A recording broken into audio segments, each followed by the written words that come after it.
Good morning student. ધોરણ 2 માં ગઈકાલે આપણે ચેપ્ટર નંબર 12 અવસ્વર વિશે શીખ્યા હતા। તો એમાં આપણે શું શીખ્યા હતા યાદ છે તમને? સેન્ટેન્સ, શબ્દો વાંચો અને લખો અને ગ્લોસરી એટલું શીખ્યા હતા। તો આજે આપણે તેના મહાવરો વિશે શીખીશું। તો એમાં છે અ નંબરના પ્રશ્નમાં ચિત્રો ઓળખો, શબ્દો વાંચો અને લખો। એટલે કે તમારી ટેક્સ્ટ બુક તમે ઓપન કરશો તો એમાં તમને ચિત્ર આપેલા હશે, તો એ ચિત્ર તમારે જોવાના છે અને પછી નીચે જે શબ્દ આપેલો છે એ શબ્દ તમારે 2 ટાઈમ્સ લખવાનો છે। એ જ પ્રમાણે ત્યારબાદ છે આ પ્રશ્ન નંબર આ વાંચો અને લખો। તેમાં ફક્ત શબ્દો જ આપેલા છે 1, 2, 3 અને 4। એ જ રીતે આગળ પણ તમે જોઈ શકો છો 4 શબ્દો આપેલા છે। તો આપણે ચેપ્ટર નંબર 12 માં અવસ્વર વિશે શીખ્યા છે। તો એના જે બધા જ જે શબ્દો છે એમાં પ્રથમ જે શબ્દ છે એ બધા જ શબ્દોમાં કનો અને 2 માત્રાનો ઉલ્લેખ થયેલો છે। એટલે કે તે બધા પ્રથમ અક્ષરની આગળ અવસ્વર લાગેલો છે। તો સૌપ્રથમ આપણે મહાવરો જોઈએ। તો એમાં પ્રશ્ન નંબર અ છે ચિત્ર ઓળખો, શબ્દો વાંચો અને લખો। તો મેં અહીંયા ચિત્ર ડ્રોઈંગ કર્યા નથી, પરંતુ નૌકા એટલે તમે તમારી ટેક્સ્ટ બુક ઓપન કરી અને જો પહેલું ચિત્ર આપેલું હશે નૌકાનું, તો નૌકાને બીજા શબ્દમાં શું કહેવામાં આવે છે? હોડી પણ કહેવામાં આવે છે, બરોબર છે? તો અહીંયા આપણને શું કીધું છે? ચિત્ર ઓળખવાનું છે, શબ્દો વાંચી અને લખવાના છે। તો અહીંયા આપણે લખીશું ન કનો 2 માત્રા નૌ કને કનો કા। તો આપણને કેટલી વખત કહ્યું છે? 2 ટાઈમ્સ કહેલું છે।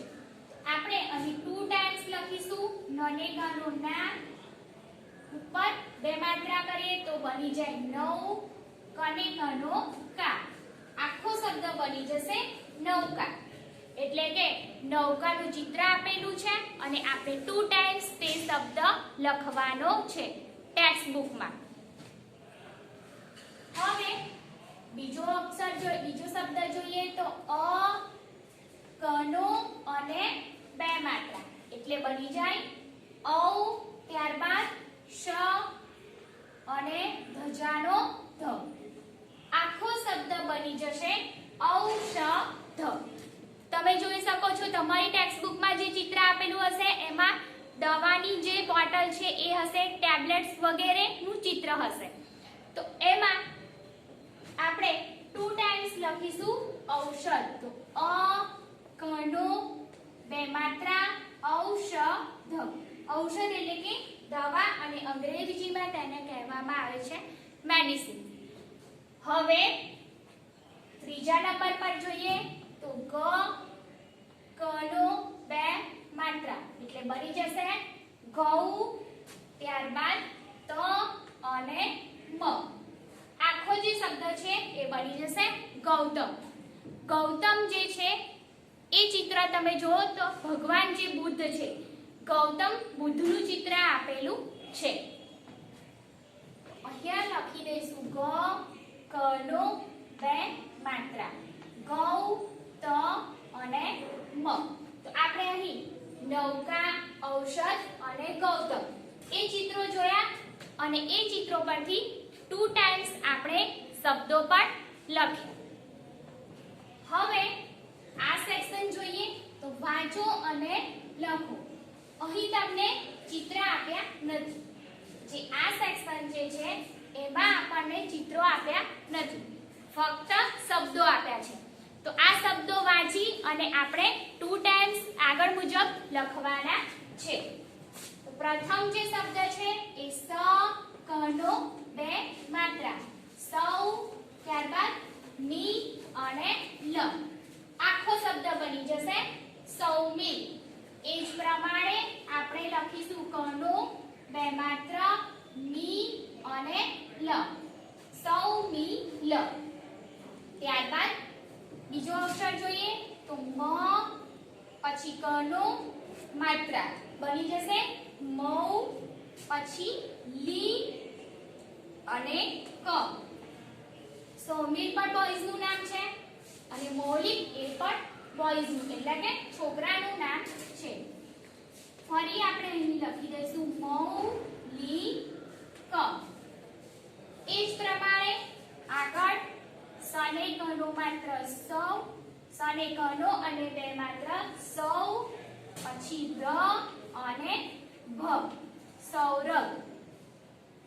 એ જ પ્રમાણે આપણે સને બે માત્ર કનો ર અને ભ આખો અક્ષર બની જશે સૌરભ.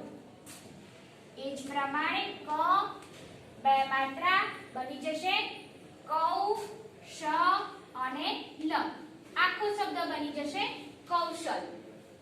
સેકન્ડ ટાઈમ આપણે લખીશું કનો બે માત્રા શ અને લ એ પણ શબ્દ બની જશે કૌશલ. ફરી એક વખત આપણે એ શબ્દો રીડિંગ કરીએ. સૌમીર, મૌલિક, સૌરભ અને કૌશલ. હવે આગળ આપણે બીજા જે શબ્દો આપેલા છે તે જોઈએ. એમાં ભ કનો અને બે માત્ર ભૌમિક. ફરી એક વખત જોઈએ. ભ કનો બે માત્ર મી અને ક શબ્દ બની જશે ભૌમિક. નવતમ એ પણ છોકરાનું નામ છે.